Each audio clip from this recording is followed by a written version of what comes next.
we talked earlier about the differences between, device level APIs and cloud APIs and all those things. Not only have there been a lot of discussions and maybe debates potentially at times between what's a better approach, but the other thing that we've seen, and I mentioned earlier, I can think of 3 vendors off the top of my head that have both a device level API exposed as well as their own portal or cloud platform, and they've got APIs exposed there as well. So even in a scenario where you assume that the data is identical, right? So let's just assume for a moment that you've got, vendor A and, you can get the same thing from the cloud as you can get from the device, right?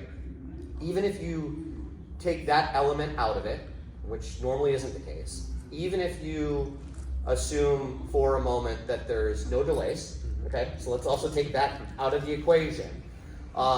You're bringing up one of these awesome fundamental aspects, which is maybe your InfoSec team, your network team, whoever it is, might not necessarily want or need those devices to be exposed outbound to the public internet, right?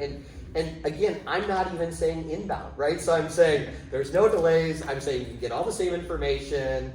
I'm saying you're not opening inbound firewall rules or anything like that, so you don't have additional security conflicts.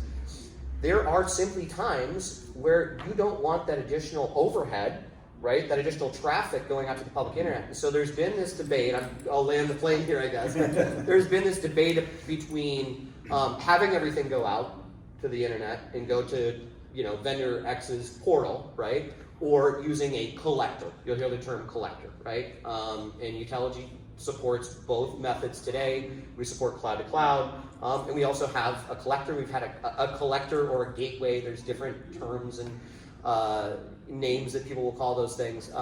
We've had a collector since the beginning of time. There's been debates as to whether or not that's the right approach, and I think there are still many scenarios today where that is preferred, because now, rather than having, especially in the case of an organization like LinkedIn, we've got thousands of rooms, thousands of devices, and each room has 5 or 10 devices, and now if all of those have to go out to the public internet, again, forget about security, forget about delay, forget about just all overhead. the other potential pitfalls, the overhead. So having a singular collector, or maybe even 2, 3, 4, 5 of them, and a lot of our large enterprise customers, they'll do a collector, if you will, per region, building, campus, region, whatever, and now you have a single secure, connection point out there. We're still talking securely to the devices locally on the corporate network, while not having to expose everything out there. So we can support either method.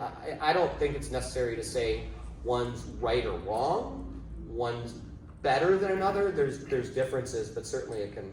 Does that resonate with you? 100%, because we had to go through a lot of evaluations with different vendors to get to Utelogy, and that was one of the big things. Without naming anyone, some vendors required access directly to the device, and that wasn't gonna fly with our security team.